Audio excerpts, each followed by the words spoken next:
KaraokeBooks. Jane Eyre, an autobiography. Written by Charlotte Brontë. Audiobook. Chapter 5. 5 o'clock had hardly struck on the morning of the 19th of January, when Bessie brought a candle into my closet and found me already up and nearly dressed. I had risen half an hour before her entrance, and had washed my face, and put on my clothes by the light of a half-moon just setting, whose rays streamed through the narrow window near my crib. I was to leave Gateshead that day by a coach which passed the lodge gates at 6 a.m. Bessie was the only person yet risen. She had lit a fire in the nursery, where she now proceeded to make my breakfast. Few children can eat when excited with the thoughts of a journey, nor could I. Bessie, having pressed me in vain to take a few spoonfuls of the boiled milk and bread she had prepared for me, wrapped up some biscuits in a paper and put them into my bag. Then she helped me on with my pelisse and bonnet, and wrapping herself in a shawl, she and I left the nursery. As we passed Mrs. Reed's bedroom, she said, "Will you go in and bid Mrs. good-bye?" "No, Bessie. She came to my crib last night when you were gone down to supper, and said I need not disturb her in the morning, or my cousins either. And she told me to remember that she had always been my best friend, and to speak of her and be grateful to her accordingly." "What did you say, miss?" "Nothing." I covered my face with the bedclothes, and turned from her to the wall. "That was wrong, Miss Jane." "It was quite right, Bessie. Your missus has not been my friend, she has been my foe." "Oh, Miss Jane." "Don't say so." "Good-bye to Gateshead," cried I, as we passed through the hall and went out at the front door.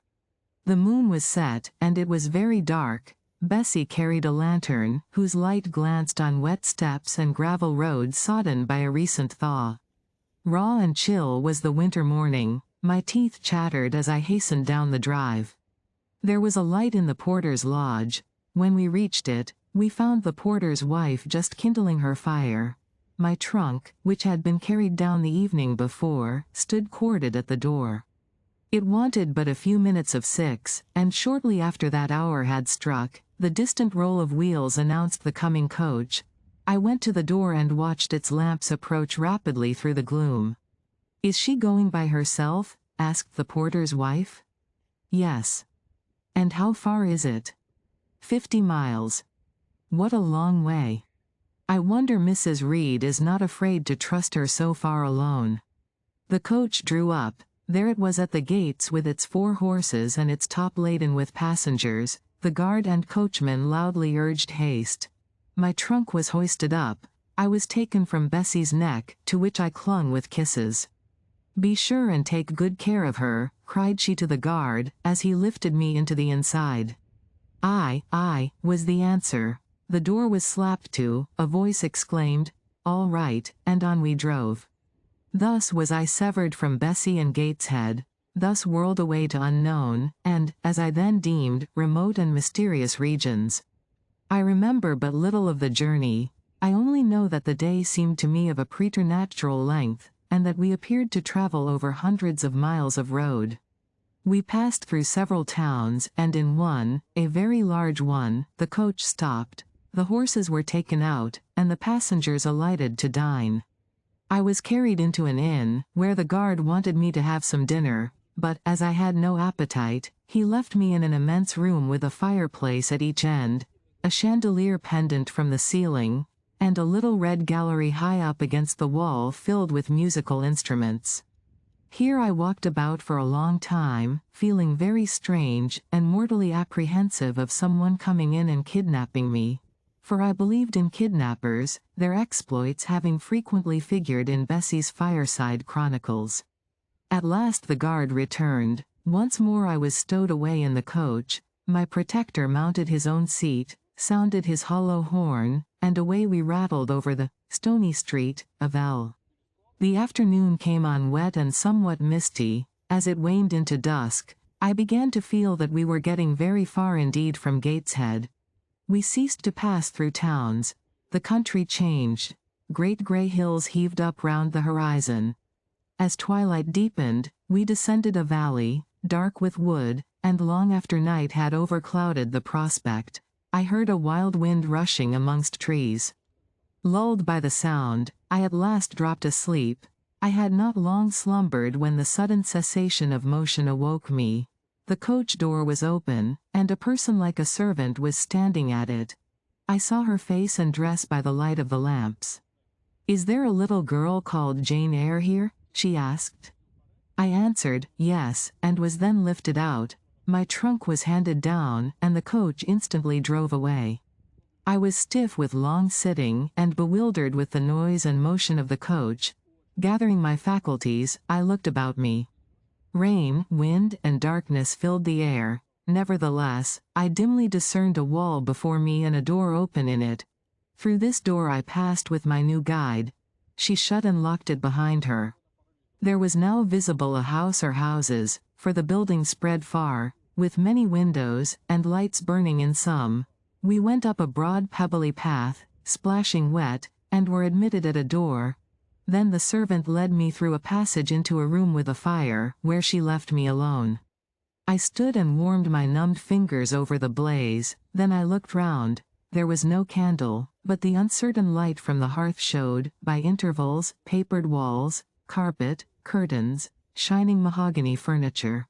It was a parlor, not so spacious or splendid as the drawing-room at Gateshead, but comfortable enough. I was puzzling to make out the subject of a picture on the wall, when the door opened, and an individual carrying a light entered. Another followed close behind. The first was a tall lady with dark hair, dark eyes, and a pale and large forehead. Her figure was partly enveloped in a shawl. Her countenance was grave, her bearing erect. "The child is very young to be sent alone," said she, putting her candle down on the table. She considered me attentively for a minute or two, then further added, "She had better be put to bed soon. She looks tired." "Are you tired?" she asked, placing her hand on my shoulder. "A little, ma'am." "And hungry too, no doubt. Let her have some supper before she goes to bed, Miss Miller. Is this the first time you have left your parents to come to school, my little girl?" I explained to her that I had no parents. She inquired how long they had been dead, then how old I was, what was my name, whether I could read, write, and sew a little. Then she touched my cheek gently with her forefinger, and saying, she hoped I should be a good child, dismissed me along with Miss Miller. The lady I had left might be about 29. The one who went with me appeared some years younger. The first impressed me by her voice, look, and air.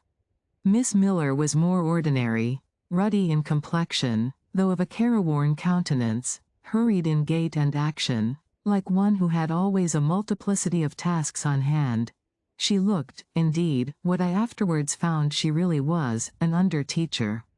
Led by her, I passed from compartment to compartment, from passage to passage, of a large and irregular building, till, emerging from the total and somewhat dreary silence pervading that portion of the house we had traversed, we came upon the hum of many voices, and presently entered a wide, long room, with great deal tables, 2 at each end, on each of which burnt a pair of candles, and seated all round on benches, a congregation of girls of every age, from 9 or 10 to 20. Seen by the dim light of the dips, their number to me appeared countless, though not in reality exceeding 80. They were uniformly dressed in brown stuff frocks of quaint fashion, and long holland pinafores. It was the hour of study. They were engaged in conning over their tomorrow's task, and the hum I had heard was the combined result of their whispered repetitions. Miss Miller signed to me to sit on a bench near the door, then walking up to the top of the long room she cried out, "Monitors, collect the lesson books and put them away." 4 tall girls arose from different tables, and going round, gathered the books and removed them. Miss Miller again gave the word of command.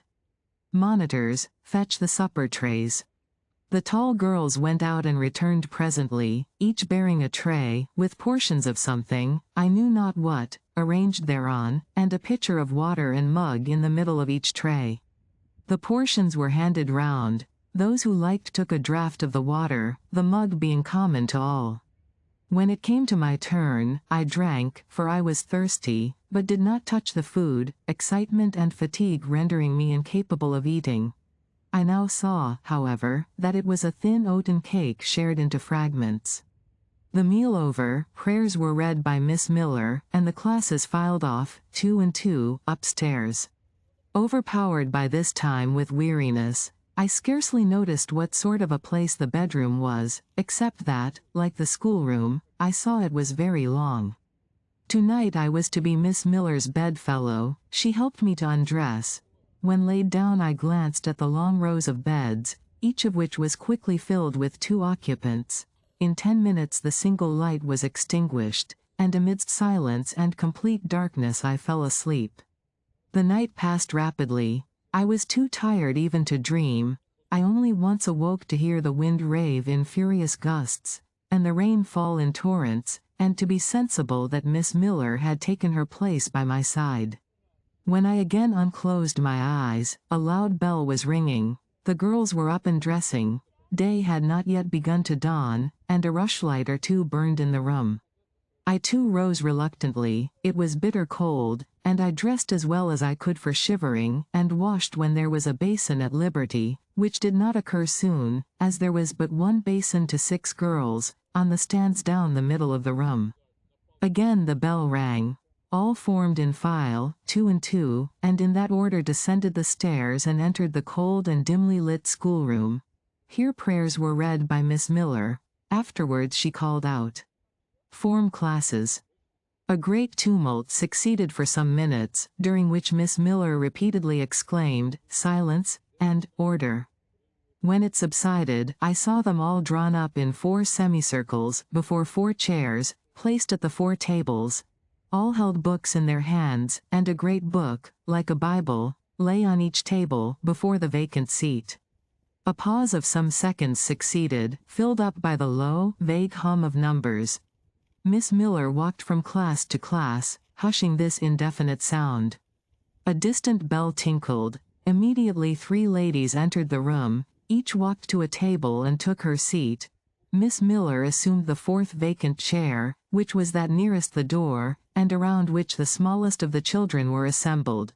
To this inferior class one was called, and placed at the bottom of it. Business now began. The day's collect was repeated, then certain texts of Scripture were said, and to these succeeded a protracted reading of chapters in the Bible, which lasted an hour.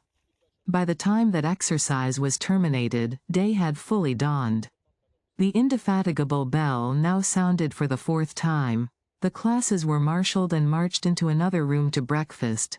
How glad I was to behold a prospect of getting something to eat. I was now nearly sick from inanition, having taken so little the day before. The refectory was a great, low-ceiled, gloomy room. On 2 long tables smoked basins of something hot, which, however, to my dismay, sent forth an odor far from inviting. I saw a universal manifestation of discontent when the fumes of the repast met the nostrils of those destined to swallow it.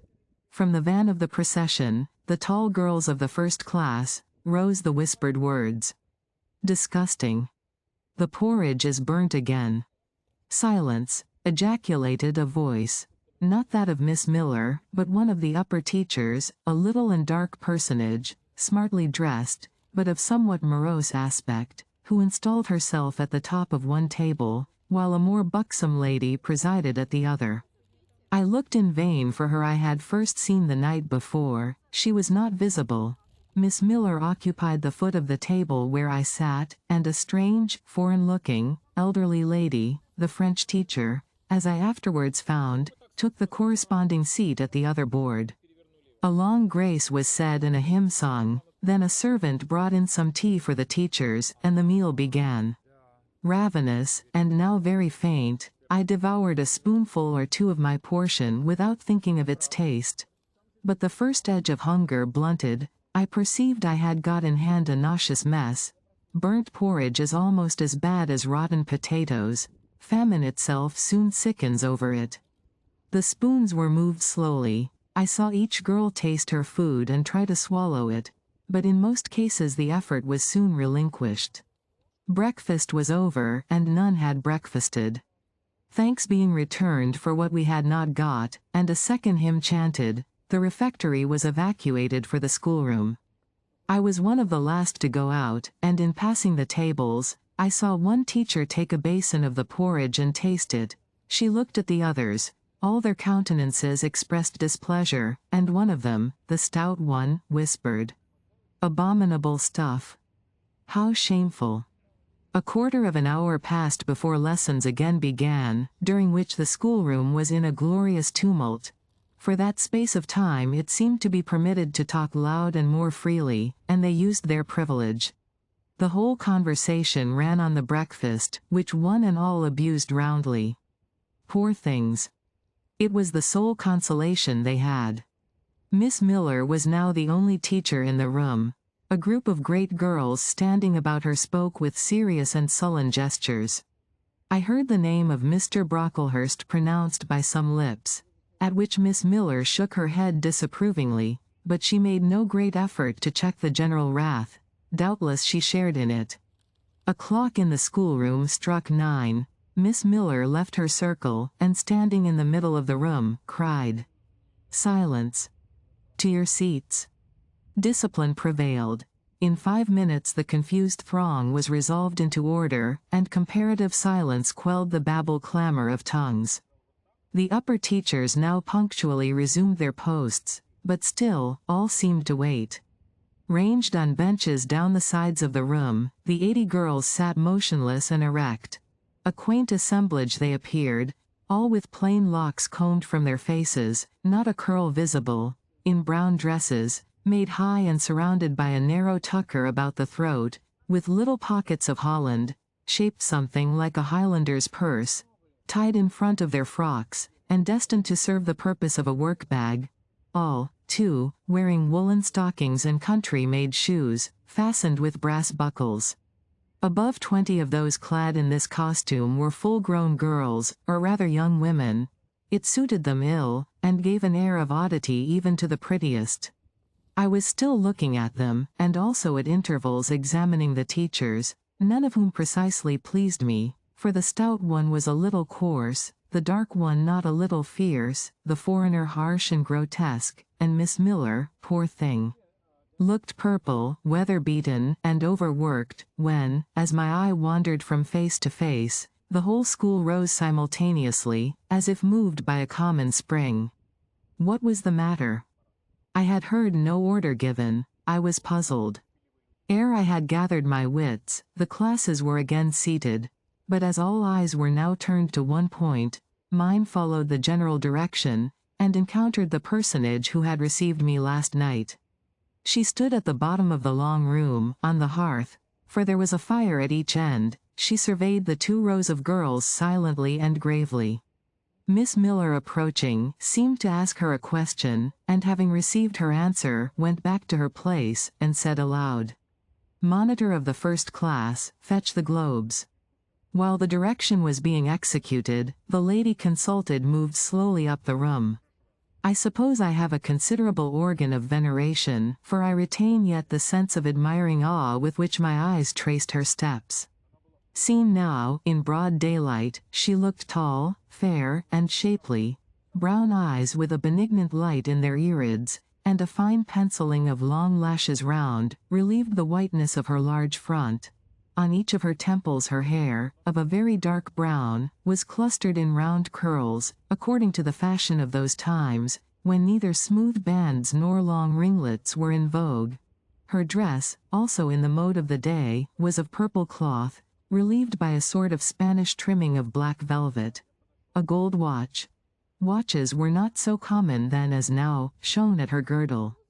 Let the reader add, to complete the picture, refined features, a complexion, if pale, clear, and a stately air and carriage, and he will have, at least, as clearly as words can give it, a correct idea of the exterior of Miss Temple, Maria Temple, as I afterwards saw the name written in a prayer book entrusted to me to carry to church.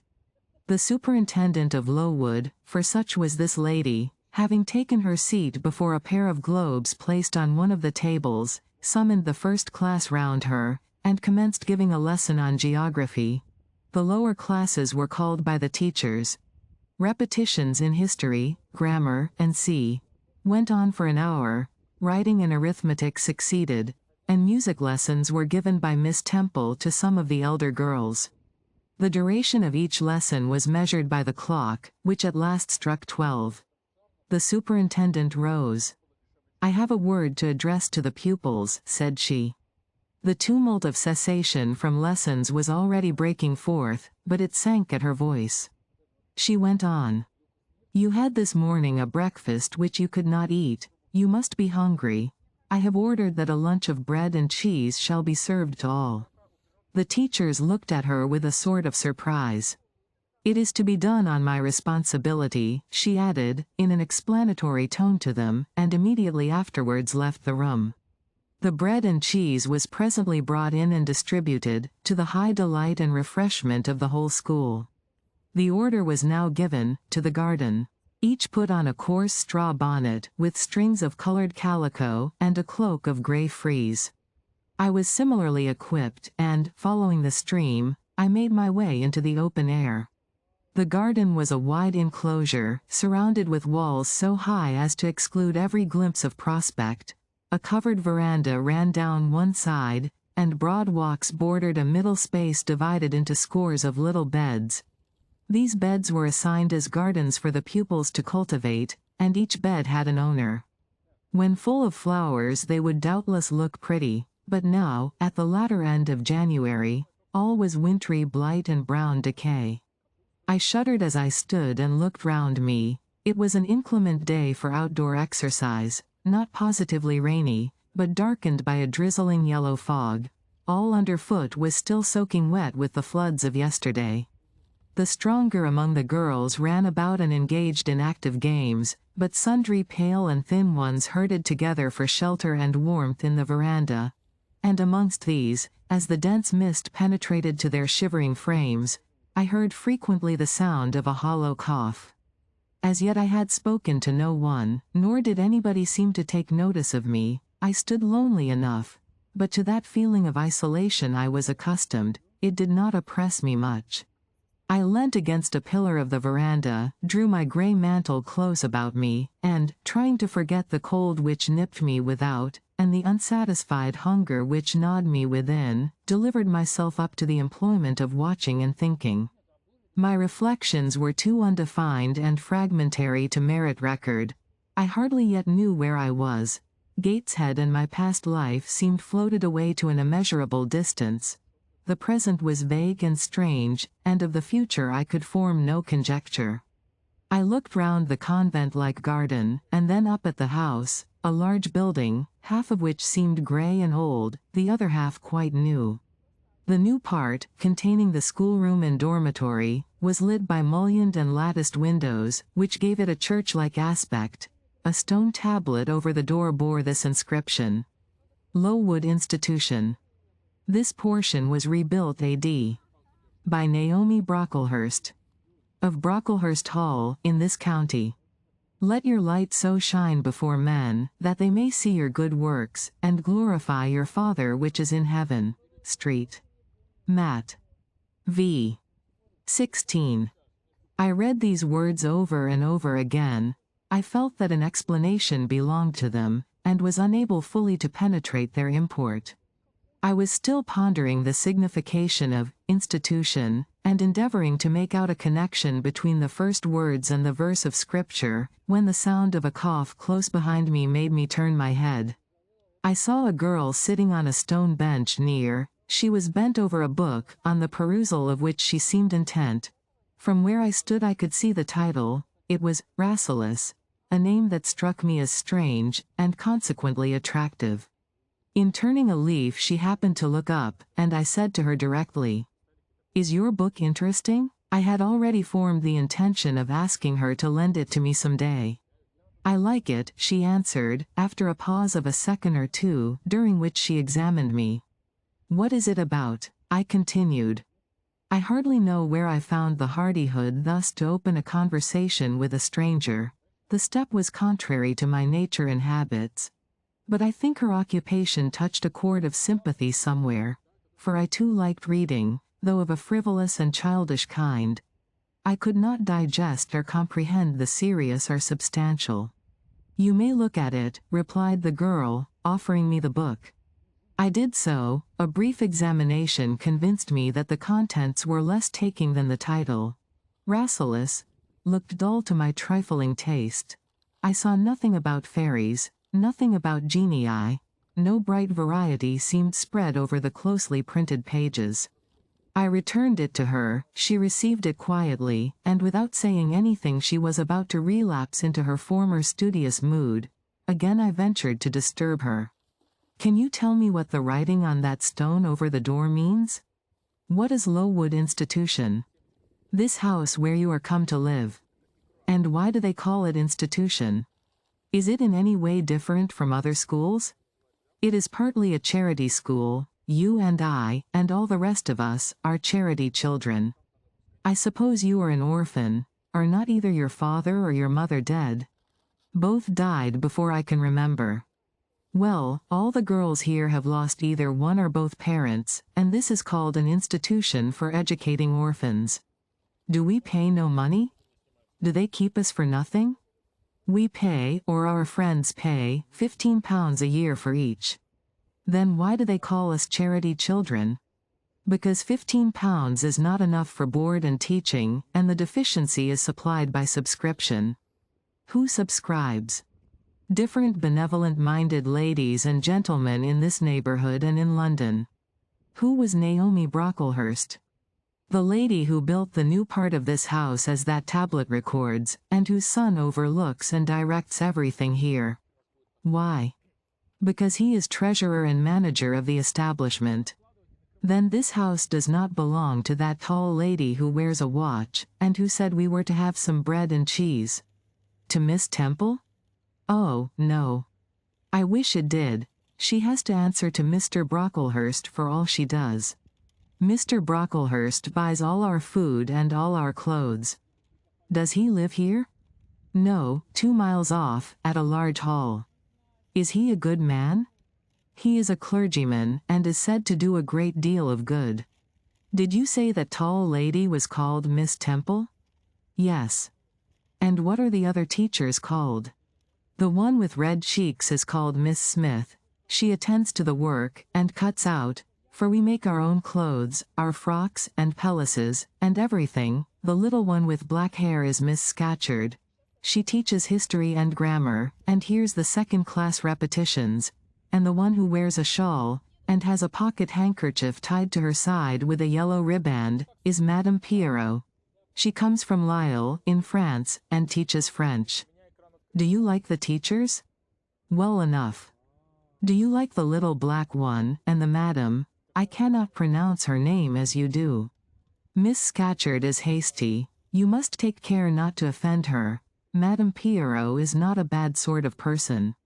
But Miss Temple is the best, isn't she? Miss Temple is very good and very clever. She is above the rest, because she knows far more than they do. Have you been long here? 2 years. Are you an orphan? My mother is dead. Are you happy here? You ask rather too many questions. I have given you answers enough for the present, now I want to read. But at that moment the summons sounded for dinner. All re-entered the house. The odor which now filled the refectory was scarcely more appetizing than that which had regaled our nostrils at breakfast.